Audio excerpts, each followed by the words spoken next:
చందమామ యక్షపర్వతం 25వ భాగం. మణిభూషణుడి అరుపులు వింటూనే దేవదత్తుడు నిద్రలేచాడు. ఖడ్గవర్మ మణిభూషణుడికి ధైర్యం చెబుతూ, మణిభూషణ, నీకు వచ్చిన భయం ఏమీ లేదు. ఆ వచ్చిన ఇద్దరు రాక్షసులకు నువ్వు యక్షమణిరంజితుడివి కాదని, అతడి సేవకుడివైన మణిభూషణుడివని చెప్పాను. వాళ్ళు నా మాట నమ్మి వెళ్ళిపోయారు అన్నాడు. ఆ తరువాత మణిభూషణుడికి నిద్ర పట్టలేదు. తెల్లవారులు అతడు మేలుకుని ఉన్నాడు. సూర్యోదయం అవుతూనే ఖడ్గదేవదత్తులు లేచారు. అందరూ కాలకృత్యాలు ముగించుకుని తిరిగి పడవ దగ్గరకు వెళ్లారు. మణిభూషణుడు పడవను తీరానికి దగ్గరగా నడపసాగాడు. ఒక అరగంట కాలం గడిచిన తరువాత పడవ తీరం పక్కగా ఒక చోట ఆగింది. అక్కడ నది కొండ పక్కన ఒక మలుపు తిరగటంతో చిన్న రేవు ఏర్పడింది. మణిభూషణుడు పడవను అందులోకి పోనిచి ఒడ్డుకు దిగుతూ, ఇదే యక్షపర్వతం, ఇక మీరు దిగవచ్చు. అరరే, నా యజమాని మణిరంజితుడు మనలను కలుసుకునేటందుకు ఇక్కడకు స్వయంగా వచ్చాడు అన్నాడు. ఖడ్గదేవదత్తుల పడవలోంచి ఒడ్డుకు దిగి కొండకేసి తలలెత్తి చూశారు. అక్కడ ఉన్న ఎగుడు దిగుడు రాళ్లల్లో ఒక దాని మీద యువకుడైన యక్షుడు ఒకడు నిలబడి ఉన్నాడు. అతడి చేతిలో చిన్న గద ఉన్నది. అతడు కన్నార్పకుండా ఖడ్గదేవదత్తులకేసే చూస్తున్నాడు. ముందు మణిభూషణుడు దారి తీయగా ఖడ్గదేవదత్తులు ఆ యక్షుణ్ణి సమీపించారు. అతడు ఖడ్గదేవదత్తులకేసి తీవ్ర దృష్టితో చూస్తూ, ఖడ్గదేవదత్తులారా, మీ దుస్సాహసం నన్ను ఆశ్చర్యచకితుణ్ణి చేస్తున్నది. బుద్ధి కర్మానుసారిణి అన్నారు పెద్దలు. పాపం మిమ్మల్ని అని ఏం లాభం అన్నాడు. దేవదత్తుడు మణిరంజితుణ్ణి ఆపాదమస్తకం ఒకసారి పరీక్షగా చూసి చిరునవ్వు నవ్వుతూ, మణిరంజిత, రాజకుమారి పద్మావతికి ఇక్కడ ఉన్న రాతిరథాన్ని కదిలించిన వాడు మహావీరుడన్న అభిప్రాయం కలిగించి ఆ పని మీద ఇక్కడికి వచ్చేవారిని హతం చెయ్యాలని నువ్వు మంచి పథకమే వేశావు. అదే నీ కంఠానికి ఇప్పుడు ఉరితాడు కాబోతున్నది. నువ్వు చెరబట్టి తెచ్చిన పద్మావతి, వసంతకుమారి రాజకన్యలు ఎక్కడా, ఆ రాతిరథం ఎక్కడా అన్నాడు. ఆ మాటలకు మణిరంజితుడు ఉగ్రుడైపోయి చేతిలో ఉన్న గద ఎత్తబోయేంతలో ఖడ్గవర్మ కత్తిపిడి మీద చెయ్యి వేసి, మణిరంజిత, ఆ రాతిరథాన్ని మేము కదిలించలేనప్పుడు నువ్వు మా ఇద్దరిని చంపే ప్రయత్నం చేయవచ్చు. అప్పుడు వసంతకుమారి మాట ఏమో గాని పద్మావతి మాత్రం నిన్ను మహావీరుడుగా భావించి తప్పకుండా వివాహం చేసుకుంటుంది. కనుక ముందుగా ఆ రాతిరథం ఎక్కడ ఉన్నదో చూపించు అన్నాడు. మణిరంజితుడు కోపంగా ఏదో అనబోయేంతలో మణిభూషణుడు అతడితో, తొందరపడకు మణిరంజిత, ఈ యువకులను ముందు ఆ రాతిరథం దగ్గరకు తీసుకువెళ్ళు అన్నాడు. మణిరంజితుడు కాస్త స్థిమితపడి బయలుదేరాడు. కొద్దిసేపటికల్లా వాళ్ళు కొండ మీద సమతలంగా ఉన్న ఒక ప్రదేశాన్ని చేరారు. దానికి దిగువ ప్రదేశమంతా ఫలవృక్షాలతో, పూల తోటలతో ఎంతో రమణీయంగా ఉన్నది. ఆ తోటల మధ్య ఒకదానికి ఒకటి కొంచెం ఎడంగా రథాకృతిలో ఉన్న 2 భవనాలు ఉన్నాయి. అందులో ఒక దాని మీద ఇద్దరు యువతులు నిలబడి ఖడ్గదేవదత్తులకేసి చూస్తున్నారు. దేవదత్తుడు ఆ యువతులకేసి ఓ మారు చూసి, మణిరంజిత, వాళ్లేనా నువ్వు తెచ్చిన రాజకుమార్తెలు పద్మావతి, వసంతకుమారి అని ప్రశ్నించాడు. అవును, మీ శౌర్య పరాక్రమాలు కళ్ళారా చూసేటందుకు వాళ్ళు అక్కడ నిలబడి ఉన్నారు అంటూ మణిరంజితుడు తల ప్రక్కకు తిప్పి, ఇదిగో ఈ కనబడేదే రాతిరథం అన్నాడు పళ్ళు కొరుకుతూ. అక్కడకు దాపులనే దాదాపు 20 అడుగుల ఎత్తున్న ఒక రాతిరథం ఉన్నది. ఆ రథం ఉన్న చోటు నుండి దిగువకు కొండ ఏటవాలుగా పరుచుకుపోయింది. ఖడ్గదేవదత్తులు ఆ రథం కేసి బయలుదేరగానే మణిరంజితుడు మణిభూషణ అంటూ పక్కకు తిరిగి చూశాడు. కాని మణిభూషణుడు ఆ చుట్టుప్రక్కల ఎక్కడా లేడు. తన మిత్రుడు ఇలా చెప్పా చెయ్యకుండా వెళ్లిపోయినందుకు ఆశ్చర్యపడుతూ మణిరంజితుడు రాతిరథం దగ్గరకు వెళ్ళాడు. ఆసరికి ఖడ్గదేవదత్తులు రథం చుట్టూ ఓ మారు తిరిగి చూశారు. దేవదత్తుడు వంగి రథం అడుగు భాగాన్ని ఖడ్గవర్మకు చూపుతూ, ఖడ్గవర్మ, ఈ రథం కొండలో మలిచినది కాదు. వేరుగా ఇక్కడ పడి ఉన్న రాతిని రథంగా చెక్కారు. దిగువ నుండి సన్నని వెలుగు, మనుషులు మాట్లాడుకుంటున్నట్లుగా అస్పష్టమైన ధ్వనులు వినిపిస్తున్నాయి అన్నాడు. దేవదత్తుడు ఇలా అనగానే మణిరంజితుడు కత్తి దెబ్బతిన్నవాడిలాగా ఎగిరి గంతేసి, రథం అడుగు నుండి వెలుగు, మాటలు నీకు వినబడుతున్నాయా అసంభవం అసంభవం అన్నాడు. అసంభవం ఎలా అవుతుంది? కొండ లోపల ఉన్న మణిమాణిక్యాలను బంగారాన్ని తవ్వి బయటకు తీసే నీ బానిసలందరూ మోగవాళ్లు కాదు గదా, ఏమంటావు అన్నాడు దేవదత్తుడు కోపంగా. మణిరంజితుడు ఒక్క క్షణకాలం నిశ్చేష్టుడై, ఈ సంగతి నీకు ఎవరు చెప్పారు? ఆ దుష్టుడు మణిభూషణుడా అన్నాడు రౌద్రంగా. పాపం ఆ మణిభూషణుణ్ణి నిందించకు.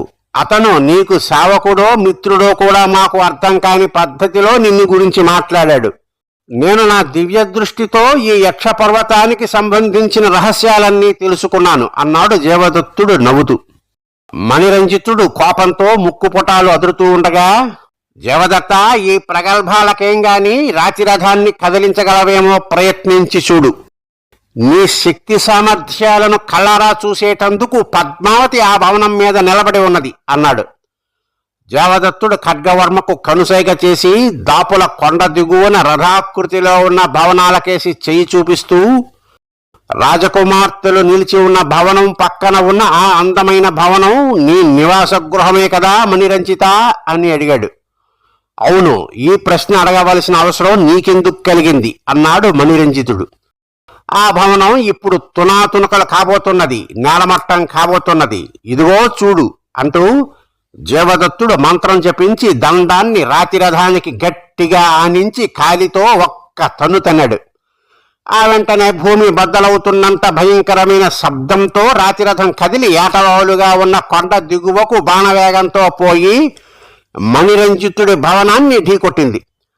భవనము, దానితో పాటు రాతిరథము ఫళఫళ రావాలతో మొక్కలు చెక్కలయ్యాయి. విరిగిన కొన్ని భవన భాగాలు, రాతిరథం ముక్కలు అంత ఎత్తున పైకెగిరి దాపులనున్న ఉద్యానవనంలో చెల్లాచెదురుగా పడ్డాయి. కళ్ళు మూసి తెలిచేటంతలో జరిగిపోయిన ఈ భయంకర సంఘటన చూసి మణిరంజితుడు నిలువెల్లా కంపించిపోయాడు. అయినా అతడు ఒక్క క్షణకాలంలో తెప్పరిల్లి చేతనున్న గదను దేవదత్తుణ్ణి కొట్టేటందుకు పైకెత్తాడు. కానీ అంతలో ఖడ్గవర్మ కత్తి దూసి అతన్ని ఎదుర్కొన్నాడు. దేవదత్తుడు సంతోషం పట్టలేక ఒక్కసారి పెద్దగా నవ్వి తనకు గంధర్వ వసుమతి ఇచ్చిన కంచు ఢక్కను చేతికి తీసుకుని గట్టిగా మోగించాడు. ఆ మరుక్షణం రాతిరథం కదలిపోగా దిగువ ఏర్పడిన బెలంలో నుండి కొందరు రాక్షసులు, గంధర్వులు బెలబెలమంటూ కొండపైకి వచ్చి గోలగోలగా అరవసాగారు. దేవదత్తుడు వాళ్ళనందరినీ నిశ్శబ్దంగా ఉండమని చెప్పి, మీరందరూ ఈ క్షణం నుండి స్వేచ్ఛాజీవులు, ఎవరి ఇళ్లకు వాళ్ళు వెళ్ళిపోండి అని కంచు ఢక్కను పైకెత్తి పట్టుకుని, ఈ కంచు ఢక్కను మా దేశ ప్రాంతాల ప్రవాసంలో ఉన్న వసుమతి అనే గంధర్వుడు నాకు ఇచ్చాడు. మీలో గంధర్వులు ఎవరైనా ఉంటే దీన్ని నిరభ్యంతరంగా తీసుకుపోవచ్చు అన్నాడు.